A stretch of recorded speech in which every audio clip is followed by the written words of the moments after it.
this on a day like today where we have a lot of cool tones in the atmosphere. It's going to make sense to have a warm tone canvas to contrast nicely with all those cools that we put over top. So I'm just grabbing a little bit of burnt sienna, a little bit of yellow ochre, and a tiny bit of ivory black. And the trick here is to get this, and I'm using a little bit of medium. The trick is to get this on here. We want it to be stained, but we don't want a lot of pigment left on the actual canvas. So what I do is I do that, and then I just wipe it down with a rag until it's just really just a thin stain. This is going to be a great receptive surface to paint onto. Again, because it's got a little bit of that galkit, it'll set up in just a little bit. And this is a nice value too. Notice that I'm not too dark and I'm not too light, right? I'm somewhere right in the middle. So you can play around with this if you want more of a yellow tone. Add more yellow ochre. If you want more of a red tone, more burnt sienna. If you want more of a neutral tone, kick a little more ivory black into that. So these three earth colors are really good for staining and toning your canvas. So if you're going to tone a canvas on a day when what you're looking at is very warm, yeah, I might try to. I might do the ivory a little black. cooler, but not too tone cool because nice. you don't want to put warm over cool. Right, and you don't want phthalo blue. Never use phthalo blue to tone your canvas. Ivory black is kind of a subtle color, especially when you wipe most of the pigment out. It kind of stays. It's almost like just a nice, cool, silvery gray. So that's kind of nice to play around with. Now, just like yesterday, though, I'm just going to jump in and draw some big main lines. The first thing I want to do is establish this little tree, and I want to think about, where do I want to put it? I don't want it to be in the center. And I'm going to exaggerate the curve on it just a little bit. I want it to kind of be off to the left a little bit. It's got these little lacy branches that kind of come off of it, so it looks like it's almost like it's dancing a little bit. So this is kind of a very, this is where like calligraphy helps. So sometimes you just get out a big piece of newsprint and just get out some brushes and some paint and try just sketching, see different lines that you can make with your brush and just experiment with that. So this, kind of tells me, okay, here's this kind of, the center of interest, so to speak. And I got it a little thicker than it actually is, but I can kind of narrow down on it as we go with the side. Now, I don't have to paint all these other trees that are around it. All right, I want to pick ones that make sense, but I want to think, right, it's very easy to accidentally get kind of space, tree, space, tree, space, tree. Our mind wants to pattern things. That's the natural way that our brains work. We want to see patterns. A lot of painting is undoing that conditioning, undoing the things that your mind wants to do. So as I draw these other trees into the background here, I'm going to be very aware of not only the tree itself, but also the space between the trees. And some of these trees are leaning in, but there are some that are leaning out. I'm going to get these ones that are kind of leaning out first and put them in there because it creates this nice kind of V shape here. And then we have lots of this going on in the foreground. So anytime, just like yesterday in the clouds, some of you all were doing this with the clouds because we had this big sweeping motion in the foreground. So the same principles that work here. I'm just using cadmium red light and a little ultramarine. I think I got a little phthalo in there too, because it's looking a little green, but that's okay. I'm going to throw a little bit of this. I mixed up this mud pile. So this is kind of all the colors from yesterday mixed together with a little bit of white. I mixed them up in there. I'm going to be using that to kind of tone down some of these colors. I'm going to go ahead and whip up my white. And again, I'm not too worried about having a perfectly clean pile of white here. If this gets a little of the gray in it from underneath, that's going to be fine because we're not going to need any pure white in this painting anyway. Now, we also have to be aware that as these trees move back into the distance, they get a lot thinner, right? And they get lighter. So as I'm drawing this, I'm actually adding white to my paint here to make this real nice and kind of light grayish atmospheric purple tone. And notice too that the way that I'm holding the brush, right? So I'm holding it at the end, I'm using it, and then as I come up, I twist it, I let off the pressure, and the line gets thinner. So you don't have to, you don't have to go here, and then here, and then here. What I want you to do is think about where does that tree start and where does it end, right? And you'll notice too that I'm being a little selective and I'm not even drawing exactly what's out there. So I'm using these trees as references, but then I'm being, selective about my negative spaces. This space is different than this space, different than this space, this shape's different, this shape's different, and this shape's different. So already I'm setting up a few main trees in here that are dividing up the space very effectively. I'm going to use burnt sienna and ultramarine blue a good bit in this. That makes a beautiful gray too, and we can lean it towards the warm and the cool. So I'm going to add white to that. So burnt sienna, ultramarine blue, and white. It's going to make this nice neutral dark that's not too purple. I wouldn't use the cadmium red light necessarily right now because I want to kind of stay on the neutral side of things. So there's a bigger tree right here that I'm going to sneak in kind of right on the edge just to kind of frame that out. And then I'm going to actually take it off right there, just kind of we can sweep around. So these are like maps, lines on a map. I might end up covering up some of these trees, but right now I just want to get a sense of like where the ground plane is. See this? There's a couple of logs laying right here. Sometimes it's nice to have an element in the foreground that leads your eye into a painting. I can move the logs wherever I need them. So like if I want one right here, I can put that there. I can even bring some in from the side just to keep the eye moving towards this main tree here. So don't be afraid to like look around and grab things visually and move them over. Now one thing I want to establish is the difference between the background and the foreground. So the background is this nice, beautiful, kind of a cool, misty gray. It's almost like it's got a little bit of greenish blue to it. There's some purple in there. And so I'm going to put that in, but I don't want to lose my trees. So real quick, I'm just going to kind of come back and do a little bit of contour work right along the edge of these trees. And that'll kind of separate them out from the background once I put the background in, because the background is going to be pretty close in value to some of these trees on the side here. This is why I want to encourage you to work different ways, and not just get in one habit of doing things. Because if you just laid out a bunch of darks, with your cadmium red light and ultramarine blue, and they're just really dark, you're probably just going to end up with having too contrasty of a painting. So it helps to be able to have different ways to think about, okay, I don't want super dark, and I don't want a lot of saturation, so I'm going to use the burnt sienna and ultramarine blue and white. I'm going to mix up a good bit of white here. I'm going to go into my mud pile, which is sort of like a warm gray. I'm going to hit a bit of ivory black, which is going to cool that off, and a little bit of ultramarine blue.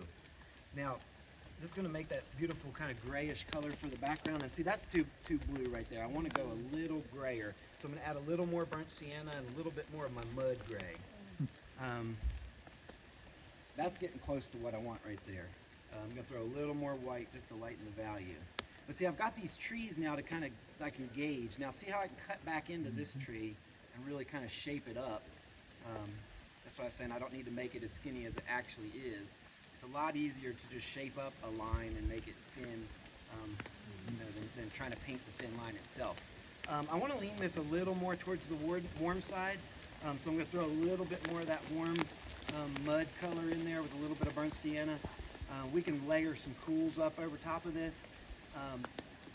I'm looking for where this kind of bleeds into the foreground and the value starts getting darker as it comes down towards us. And one nice thing to do is we've got all this movement going this way. We can get some sky in almost like in a V shape. And because I've got this V kind of coming to right here on this side, to balance that out, it might be nice to have a V right up in here. So I'm going to bring that sky down in here, and we'll bring the trees kind of up on the sides. Now see, I'm not too precious about my trees I put in, right? I'm covering over parts of them. I'll come back and rework back into this. But notice that there's a variety of warms and cools already in this tone. That's what we want to aim for, because that starts to look like atmosphere. Same thing with this where the sky's coming through, right? I don't want just light gray. I want to start with a yellow oak and a little bit of white. Pull that down. Now see, that's not nearly as light as I could go. But like I said, I want to keep this in a very tight value range here. So there might be a couple little spots over here where the sky comes through.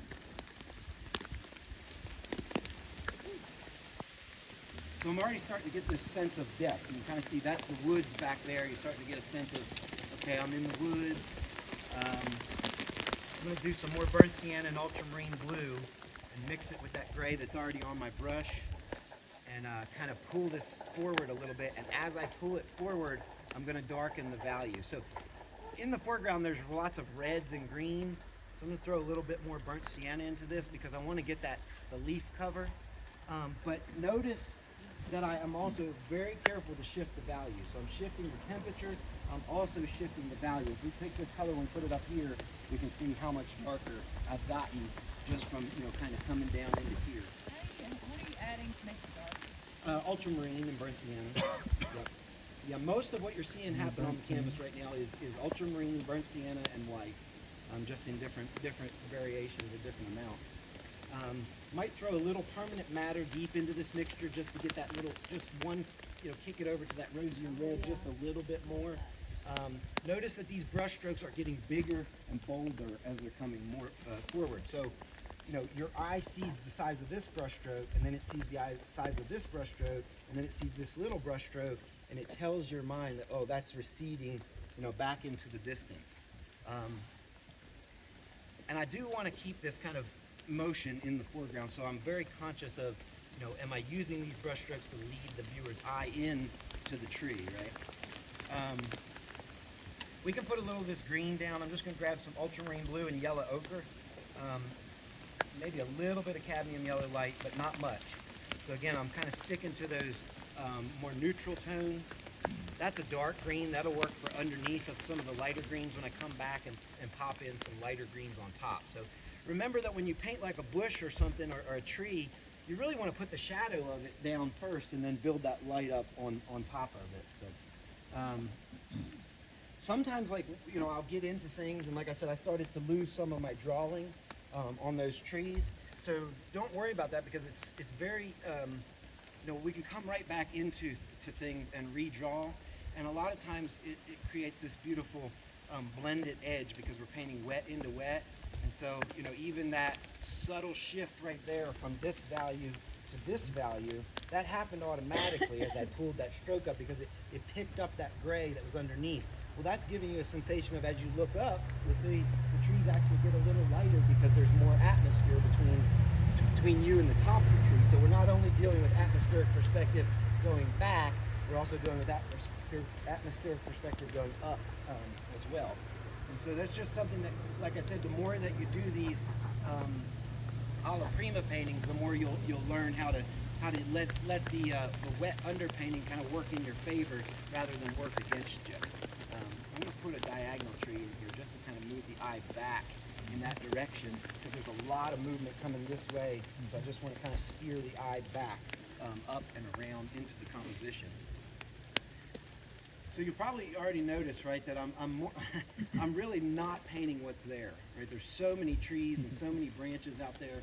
I'm being very selective, and I'm thinking about where I'm putting these trees, how they look in relation to the other trees around them, and I'm just using what I need. I'm not getting everything that's out there. I'm going to put one tree that's a lot lighter way back here, just to start to suggest a little bit more atmosphere back in there. I'm going to bring some of this blue and gray, kind of this bluish gray down into the foreground a little bit just to help blend that transition of values from the darker values in the foreground to the slightly lighter values in the back. And this is literally how I'm painting right now. My eyes are almost shut. So I do that a lot, and I don't even realize it until I'm teaching. A lot of what I do is I kind of back engineer stuff. I do stuff on by second nature so much that when I teach, it causes me to have to stop and go, oh, okay, why did I do that? What am I doing here? And I'm realizing how much I'm actually squinting while I'm painting this. That go around the tree. Sometimes bark have kind of different patterns, but sometimes, at eye level, these lines go straight across the tree, and down near the bottom, they start to curve up, and down and up near the top, they actually curve down. So just getting some of that roundness in the tree by describing some of the bark and the way that it wraps around the tree itself. So that's a, Saying because of perspective. yeah. Yeah. That's what I was, Like Yeah, bricks on a brick wall. yeah, it's very much like a cone. So if you had a cylinder, yeah, thank you. And if you're staring at the cylinder, if it had stripes around it, right. wherever your eye is on that cylinder, those stripes are going to be straight across. As you look up above your eye level, those stripes will start to curve like this, and when you look down below your eye level, the stripes will start to curve like this. So just by putting a few lines down at the bottom here, a couple straight lines here, and a couple lines at the top that go the other way, really starts to describe the form of that tree without having to do a whole lot of like modeling or traditional modeling. Like I said, I see students sometimes painting trees where they look like telephone poles that go into the ground. They forgot to flare them out at the bottom. Same thing with branches, right? The branches have a little bit of a flare where they go into the trunk. But another thing about branches is some branches come forward, some branches go back. They don't all just stick out of the side of the tree. So it's very easy to draw a branch that comes out of the side of the tree, right? But when we start dealing with branches that come up and out and towards us, well, we got to figure out how we're going to do that. One way to do it is by shifting the value. So if I can put a little dark value right here, what it starts to do is show you that that's the shadow side of that branch. So you're looking at the bottom of that branch as it comes out towards you. So just by shifting the value a little bit, it starts to tell you that that branch is not headed straight to the left, but is actually coming out at an angle. Now, the opposite of that would be like this branch right here. Let's close that off so that it's coming off the back side. And then we could get a little lighter tone and run it right along the top. And I can kind of come back and hit a little bit of dark. And so now what that tells your eye is that you're actually seeing the top of that branch. So in order to see the top of that branch, it's going like away from you. So just by shifting the value, we can change the direction of the branch. And I'll show you another example is right here. If we put a little bit of that light blue right there, now we've got that branch coming up and over and it twists around, and where we see the top part of it, it gets light. So we're starting to create all this crazy twisting form in these branches without having to really draw that. We're just using the value shifts in the branch itself to do that. So practice doing that when you're painting trees. Try to think, how can I get a branch to come towards me, and I want some branches going away from me, and then we can have some branches like this one that kind of come out of the side and just go sideways, and that's going to just add more depth to your painting.